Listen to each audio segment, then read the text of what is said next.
Hi, it's Janie. Welcome back to my channel, and today I'm going to be sharing with you a few of my favorite things. These are products or lifestyle items that I have enjoyed and wanted to share with you. So without further ado, let's get started. Okay, the first thing I want to talk about, unfortunately, is something that you cannot get. I know. I'm sorry, but you can get something that's similar to it. So for that reason, I wanted to go ahead and talk about it because it's a product that I use every single day, and when it's gone, I'm going to be so sad. But anyway, it's this little eyeshadow pot from Dior. And it is, oh, I was going to look at this before I started filming so you wouldn't have to worry about me trying to get my magnifying glass focused here. It is the Dior Show Fusion Mono Matte in the color something Celeste. Anyway, doesn't really matter because you can't get it. But it's basically a lavender colored eyeshadow, and how I'm using this is to put all over my lid and use it to cancel out all the redness that's in my eyelid. You've probably have heard me talk about before that I do have what I like to call tea-stained eyelids, from about here, about to my crease all the way down. My eyelid is completely brown, whereas up here in this portion it's white. It's so weird. It's from my allergies. But anyway, I enjoy using this. I'll put a primer on, then I'll put this on. I use the brush, this one here from Sephora. This works perfect for a cream shadow, and it's the Sephora Pro Cream Eyeshadow Brush. And just put it on, and I just put a light layer all over the lid, and then I'll go in and put my canvas color and then the eyeshadow. I have some alternatives that I did purchase, trying to see if they would be just as good as that one from Dior. And I have the two. One is from Becca and one is from NYX. These are a little bit too creamy, and they don't really kind of dry down as well as I would like for them to be. But I'm thinking that once these dry out a little bit, because that's what happened with this, it was dried out and I couldn't use it as it was intended as just being an eyeshadow. So I started using it for an eyeshadow base because it was dried out. I didn't want to waste it because it was too expensive. So that's how I started using it, and that's how I discovered that I really like a lavender base all over the lid before I start putting an eyeshadow for the canvas. So I bought this one from NYX. Now I think NYX carries something similar to this in a pencil form, and I think I'm going to try that because that one might be a little bit more dry than what this one is. And with this, if you put it on and then you start putting powder eyeshadows over the top of it, they start getting creasy and they don't want to blend very good. So I'm thinking maybe once this dries out just a tad bit, it might work. If not, I'm going to try that pencil. And you know, the NYX line's not very expensive. This I had purchased at the company cosmetic outlet store, so I didn't pay a whole lot for it. It's the same line, along the same lines as it's just a lavender, a color correcting product. So we'll give it a try. And then I think there's one from Essence that's a correcting stick that Ulta sells. It's around $5. I might give that one a try also, but I really do like this in its formulation as far as being a corrector to put on my eyelid. Anyway, like that. The next product I have was a product that was in one of my Pink Soul boxes. What the Pink Soul is a bi-monthly Korean skincare subscription box. Anyway, in it was this cute little guy here from Tony Moly. There's lips, so yes, it is a lip balm. And I have just been really enjoying it. It's the Kiss Kiss Lip Essence Balm, and how I like to put it on or use it, how I've been using it, is when I sit down at my vanity, this is one of the first things I put on. I put on this onto the lips, and then I put my sunscreen on, and then I'll go in the kitchen, I'll get me something to drink, come back, and find something on YouTube to watch while I'm getting ready. And by that time, everything has kind of just set and sunk into the skin, you know, the sunscreen and then this, and then I can continue on with putting on the makeup application. And then when I put my lip liner on, it just goes on so smooth. By the time I get to my lip liner, it has absorbed into the lips, so it's not too creamy. You know, sometimes when you put a lip balm on and then you try to put a lipstick or a lip liner over the top of it, it's a little bit too creamy and you can't really get the color payoff that you're really wanting. Once this sets and sinks into the lips, it works wonders. I don't feel any kind of dryness throughout the day with my lips, so I just really like this. But definitely think about repurchasing this. I'm looking and it looks like I'm about halfway done with that, so I use this every single morning. The next product that I have is from Neogen, and this is the Real Flower Cleansing Water in the scent or formulation of rose. I love rose. You can see here in the bottom the actual rose petals in here. So it does have actual rose petals. You can use this as a cleanser. It will take makeup residue off, but it's not going to take off all of your makeup. Do your makeup removal first, then use this as your second cleanse, or you can use it as a toner. It works both ways. I personally like using it as a toner as opposed to just as a second step cleanser. But if you do use it as a cleanser, it does help to remove the dirt and any dead skin that's left on the skin. The top of this, inside here, is a filtration system that filters out this the rose petals, so this isn't going to come out of the top here onto your cotton pad or anything of that nature. You're just going to get the essence that's from the rose that's in there.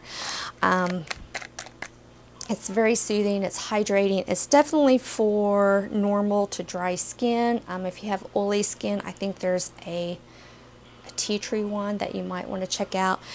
Fairly inexpensive. It's $22 for a 3.3 fluid ounce. Yeah, I just have really been enjoying it. I hadn't used it when I first got it, so I just had used up another toner, so I brought this one out, started using it, and I'm just really enjoying the Neogen Rose Real Flower Cleansing Water Rose. Yes.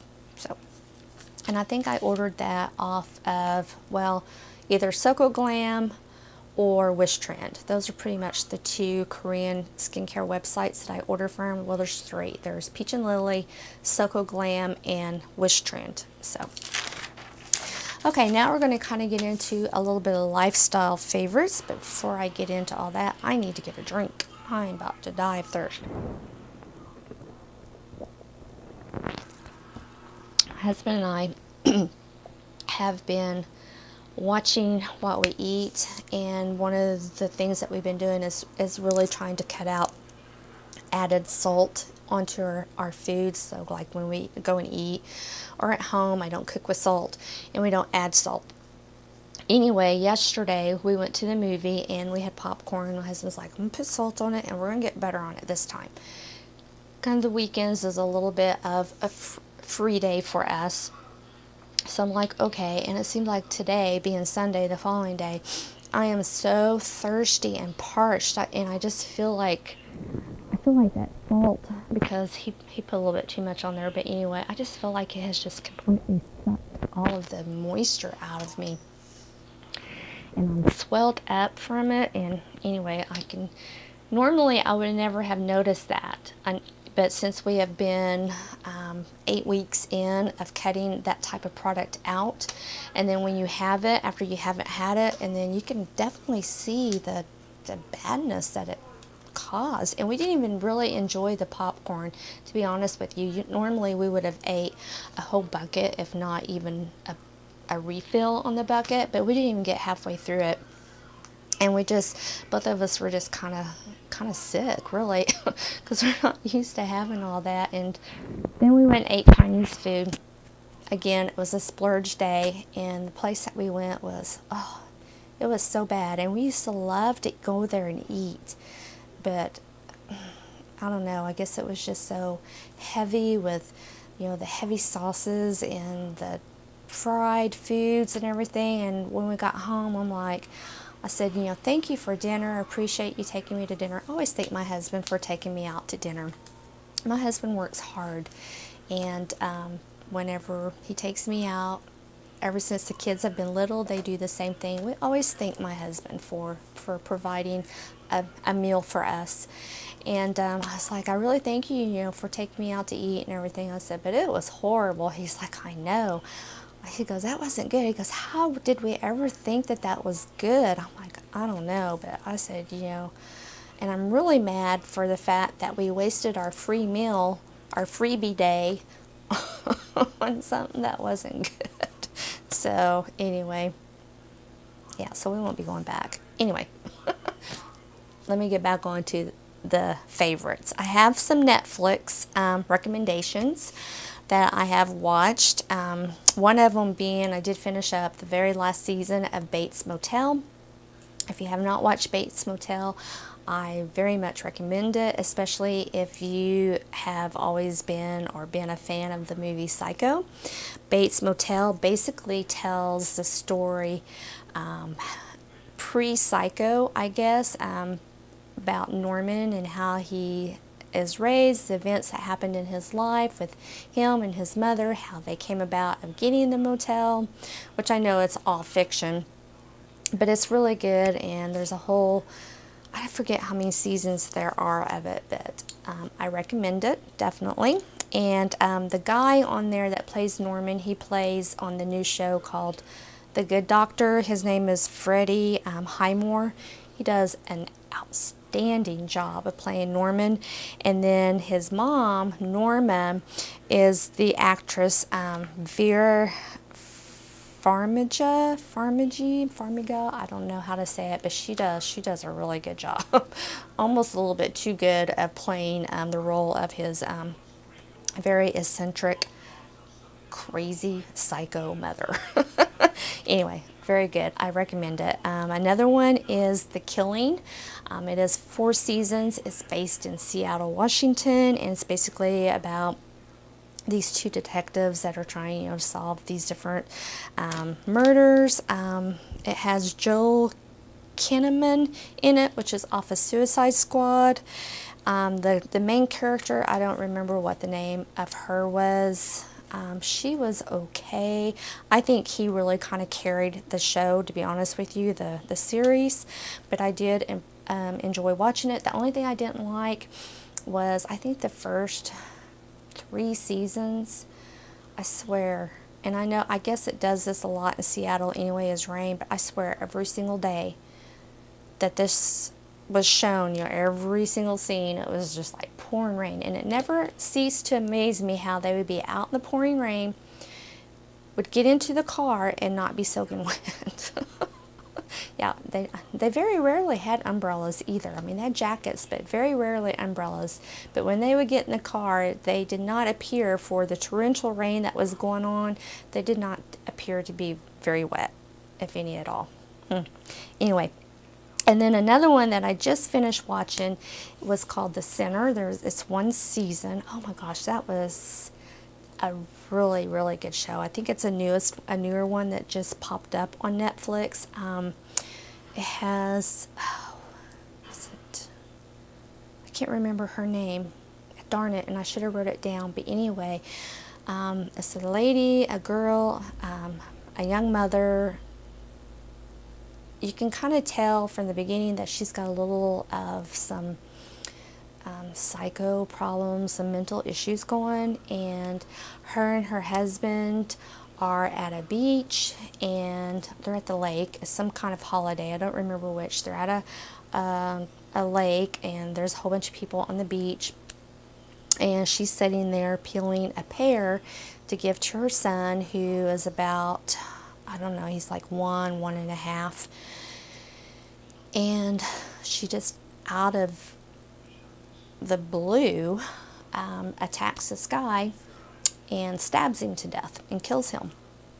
And so, you know, she confesses to it. You know, there's tons of people that seen it happen, and there's one detective, and his name is Bill Pullman. That's the actor. He was one of my favorite actors.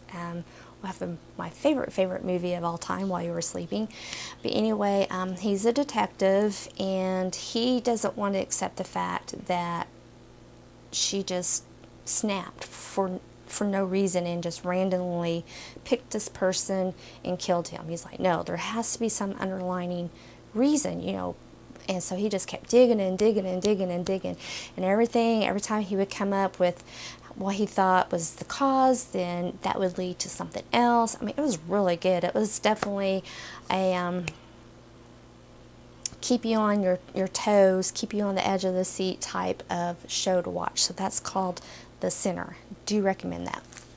Okay, the last thing I have to talk to you about is a book, and this is the book that I have been reading, and this is the book called The Painter from Shanghai, and it's from Jennifer Cody Epstein. I think that's how you say her last name. This is her breakout novel, her debut? No, that's not. Anyway, it's her first novel that she has written. She has written some other pieces for the Chicago Times, the Wall Street Journal, but this is her first actual book. Anyway, this is the book, the story, and it is a fiction, but it's based off of nonfiction events. But it's about the painter, the famous painter from the 1930s, 1940s, up into the mid-1950s in China. And her name was Pan Yulang. She was really famous for doing nudes. Some of her artwork is nude by...